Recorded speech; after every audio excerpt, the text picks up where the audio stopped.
what I found was the surron silly friggin' BMS leads here. The first negative goes straight to the battery negative, and then from then on it's not like what you would think where the black would be your first negative. It's bull crap. It starts off with the white and goes along, and then with the blue and goes along. You can see the end two there. I spliced them in to see if that was it, but it wasn't. My multimeter was shit, so I went and bought a half decent one to get this testing done properly with better pins to get into the smaller areas. Now, as you can see, battery is charging, BMS is on. I'm waiting for them to send me the Bluetooth because I didn't get sent it, so yeah, that's not very great of them for that. What they did send me was this CAN cable, which I'm going to presume useless for my needs, so now I'll have to wait till the Bluetooth comes in, plug it in there, and then I'll be able to adjust it. I'll probably run this battery at 82 amps. I'm guessing it's going to be pretty good there.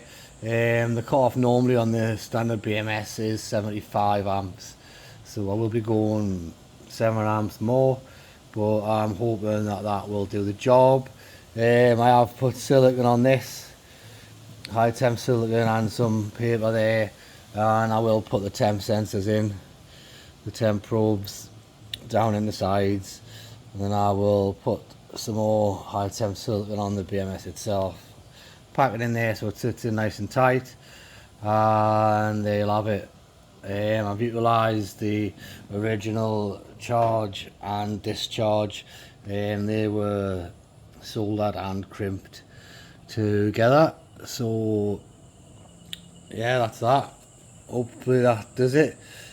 I'm guessing with this 48 volt battery on his little KTM build, it will probably put out, I think it's 4.5 kilowatts when it's more when it's fully charged, so it'll probably have like surron kind of power on that little bike for him, which will be epic because he's only small. I doubt it'll be as powerful as the 72 pit bike build, because that's pretty grunty, but I did have to have a massive sprocket on it, but I like it the way it rips with that massive custom sprocket I made up from a surron sprocket. Yeah, it's a 68 tooth, but yeah, it's pretty epic. There's the Evolution build. That one peaks now at around about 20, I think it was 8 or 9 kilowatt, so it's pretty good. And then we've got the 18 kilowatt Razor build, 48 volt Razor build. They were both MX 350s Gen 1s. And then I've got Dans and Harmonies that I will be finishing off this week. But yeah, that's where I'm at now. Pretty good to think that I've sussed that out because it was stressing me out. Busy making up a custom rack, wheel carrier, and roll cage and stuff for this big Suburban. A lot going on in here. That is the swing arm I've made for Dan's out of aluminium there, and now that I'm getting on top of everything, got a little mini skid track I'm going to make with a little diff there, and that means I can get back onto my KX65 build that I've put Olin's and Marzocchi gear on, running the KO and 48 72 volt.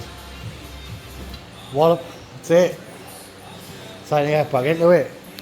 Get back onto this.